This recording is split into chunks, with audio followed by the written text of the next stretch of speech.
महानगरपालिका निवडणुकांचा निकाल लागून 4 दिवस होत आलेत, तरी 25 वर्षांनी हातात आलेल्या मुंबई महानगरपालिकेवर आपलाच महापौर बसणार हे भाजप अगदी ठामपणे सांगू शकत नाहीये. 2 दिवसात महापौरपदाची आरक्षण सोडत होणार आहे.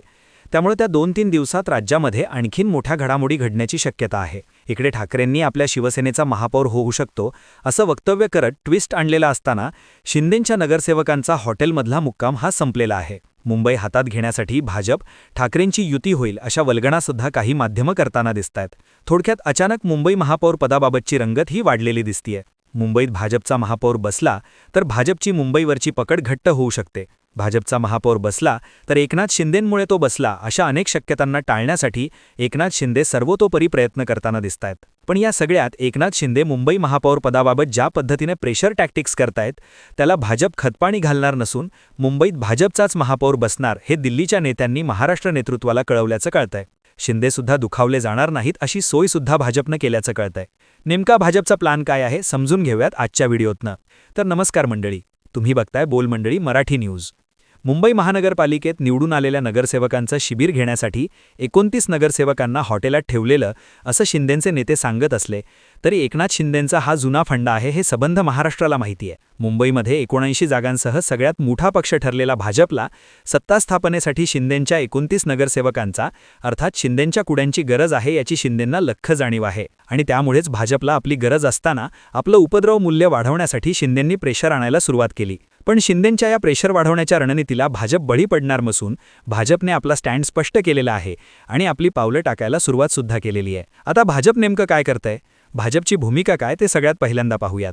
तर मुंबईचं महापौरपद आपल्याकडेच पाहिजे, त्यावरती तडजोड होऊ शकत नाही अशी भूमिका घ्या असे स्पष्ट निर्देश भाजपच्या दिल्ली नेतृत्वाने राज्यातल्या नेत्यांना दिल्याचं माध्यमांनी सूत्रांच्या हवाल्यांनी सांगितलंय. बऱ्याच काळाच्या प्रतीक्षेनंतर आणि कार्यकर्त्यांच्या कष्टानं आपल्याला मुंबई महानगरपालिकेत मोठं यश मिळालंय. 79 जागा जिंकल्यामुळे महापौर पदावर आपलाच हक्क आहे ही भूमिका मित्रपक्ष शिंदे सेनेसमोर मांडा. हे करताना कोणतीही कटुता येणार नाही याची सुद्धा दक्षता घ्या असे पक्षनेतृत्वाने मुख्यमंत्री देवेंद्र फडणवीस यांना कळवलंय अशी माहिती सुद्धा सूत्रांनी दिली आहे. तसंच महापौरपद आपल्याकडेच यायला हवं ही मुंबईतल्या कार्यकर्त्यांची भावना असून त्या भावनेचा सन्मान करायचा आहे. नेमकं हेच मित्रपक्षाला सांगा. त्याचवेळी मुंबई पालिकेतील अन्य पदं आणि अन्य महानगरपालिकांमधल्या पदांबाबत शिंदे सेना आणि राष्ट्रवादी अजित पवार यांच्याशी सन्मानजनक तोडगा काढा असं सुद्धा नेतृत्वाने स्पष्ट केलंय.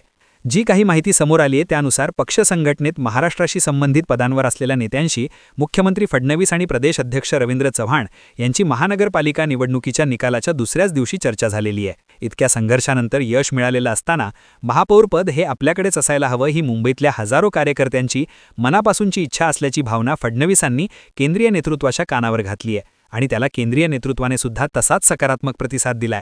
थोडक्यात महापौरपद कुठल्याही क्षणी सोडायचं नाही, कुठल्याही मुद्द्यावरती सोडायचं नाही अशीच दिल्ली आणि राज्यातल्या नेत्यांची भाजपची भावना आहे. पण जर महापौरपद सोडणार नसतील तर शिंदेंचं काय होईल? शिंदेंच्या नाराजीला भाजप कसं टॅकल करणार? बाळासाहेबांचं जन्मशताब्दी वर्ष आहे. इतकी वर्ष मुंबईचं महापौरपद सेनेकडेच आहे. त्यामुळे शिंदेंना मुंबईचं महापौरपद हवं असलं, सेनेच्या कार्यकर्त्यांची तशी भावना असली तरी सगळ्यात जास्त जागा आलेली भाजप आता मुख्यमंत्रीपदासारखा महापौरपदाचा त्याग करणार नाही हे स्पष्ट झालंय. पण मग शिंदेंना काय मिळणार? तर मुंबईमध्ये भाजपचाच महापौर करण्यात येणार असून शिंदेंच्या शिवसेनेला उपमहापौरपद देण्यात येईल हे जवळपास ठरलेलं आहे. मुख्यमंत्री देवेंद्र फडणवीस हे भलेही वर्ल्ड इकॉनॉमिक फोरमसाठी दावोसला गेले असले तरी त्यांच्या निकटवर्तीयांनी सत्ता वाटपाचा हा फॉर्म्युला दिल्लीतल्या भाजप सृष्टींसमोर ठेवलाय असं सध्या समोर येतंय. या फॉर्म्युलानुसार भाजपकडे मुंबईतल्या महापौर पदासहित स्थायी समिती आणि बेसचं अध्यक्षपद राहील आणि शिंदेंच्या शिवसेनेला उपमहापौरपद त्यासोबतच शिक्षण आणि सुधार समितीचं अध्यक्षपद मिळेल असं भाजपनं ठरवलंय. फार तर बेसच्या अध्यक्षपदाची अदलाबदल होऊ शकते असा देखील अंदाज वर्तवण्यात येतोय.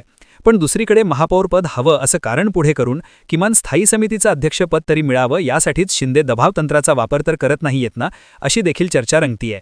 याआधी ज्या वेळेला शिवसेना आणि भाजपची मुंबईवरती सत्ता आलीये त्या वेळेला शिवसेनेने भाजपला फक्त उपमहापौरपद दिलेलं आहे.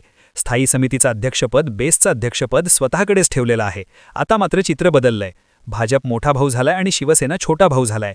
अशावेळी भाजपने मागचाच कित्ता गिरवला तर आपल्याला कुठलंही महत्त्वाचं पद मिळणार नाही हे शिंदेंना माहिती आहे. त्यामुळेच महापौर पदाचं कारण पुढे करत स्थायी समिती किंवा बेसच्या अध्यक्षपदी तरी स्थान मिळावं यासाठी शिंदेंचे प्रयत्न चालू आहेत अशी चर्चा चालू आहे.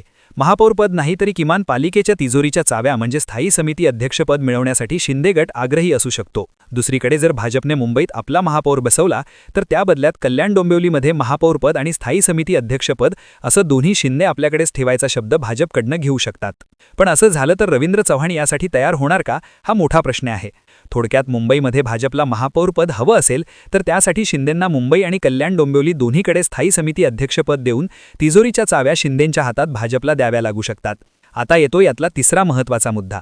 भाजप महापौरपदासाठी इरेला का पेटली आणि शिंदेंपुढे जर भाजप नमली नाही तर त्यातून नेमका काय मेसेज दिला जाईल. जसं सुरुवातीला आपण बोललो की भाजप मुंबईच्या इतिहासात पहिल्यांदाच 79 जागा घेऊन विजयी झाली आहे. अशा परिस्थितीत भाजपला महापौरपद कुठल्याही परिस्थितीत सोडायचं नाहीये. ते सोडलं तर भाजपच्या केडरपासून ते भाजपच्या दिल्लीतल्या नेतृत्वापर्यंत ते कोणालाच पटणार नाहीये. त्यामुळे भाजप आपलाच महापौर बसवणार, तोही 30 तारखेला, हे जवळपास स्पष्ट झालंय. पण भाजपनेही आपली महापौरपदाची इच्छा पूर्ण केली तर नेमका काय मेसेज जाईल. सगळ्यात पहिला मेसेज म्हणजे शिंदेची प्रत्येक इच्छा पूर्ण केली जाऊ शकत नाही, हा मेसेज सेना आणि भाजपच्या कार्यकर्त्यांना आणि नेत्यांना दिला जाईल. शिंदे बंड करून आले तेव्हा भाजपनं मोठ्या मनाने जास्ती जागा असताना शिंदेंना मुख्यमंत्री केलं. पण असा त्याग भाजप सतत करणार नाही, हा मेसेज मित्रपक्षांना जाईल.